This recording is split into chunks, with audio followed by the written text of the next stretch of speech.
আমি প্রিয়াঙ্কা।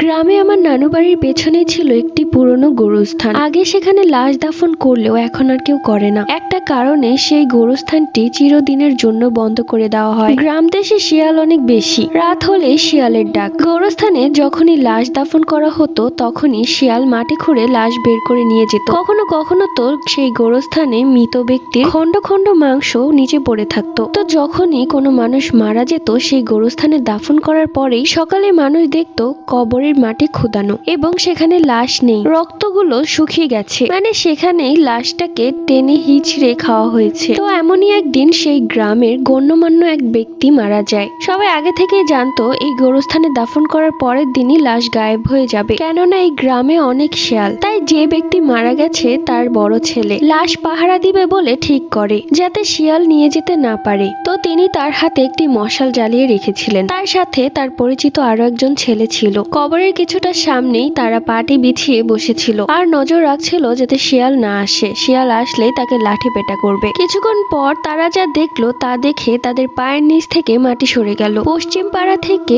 বিরাট বড় ভাল্লুকের মতো কিছু একটা তাদের দিকেই আসছে। জিনিসটার উচ্চতা ছিল একটা হাতির সমান। এটা দেখে তিনি এবং সেই ছেলেটি একটা আড়ালে গিয়ে লুকিয়ে পড়ে এবং মশালটিও নিভিয়ে দেয়, যাতে যে এদিকটায় আসছে সে যেন তাদেরকে দেখতে না পায়। কিছুক্ষণ পর তারা দেখলো সেই ভাল্লুকের মতো জিনিসটা কবরের পাশে বসে কবর খুঁড়তে লাগলো। কবর খুঁড়ে তার মৃত মায়ের লাশ বের করে আনলো এবং তার মায়ের দু হাত ধরে টেনে ছিঁড়ে ফেললো এবং হাত খেতে লাগলো। আস্তে আস্তে মৃত ব্যক্তির পুরো বডির এক একটা পার্ট ছিঁড়তে লাগলো এবং খেতে লাগলো। এসব দেখে ছেলেটা নির্বাক হয়ে তাকিয়ে আছে। ছেলের সামনে তার মায়ের মৃত লাশটাকে কেউ ছিঁড়ে ছিঁড়ে খাচ্ছে, কিন্তু ছেলেটা কিছুই করতে পারছে না। ছেলেটির সাথে থাকা ছেলেটি এতক্ষণে ভয়ে অজ্ঞান হয়ে গিয়েছে আর ছেলেটি তাকিয়ে দেখছে। 20-25 মিনিটের মধ্যে তার মায়ের মৃত লাশটা খাওয়া শেষ।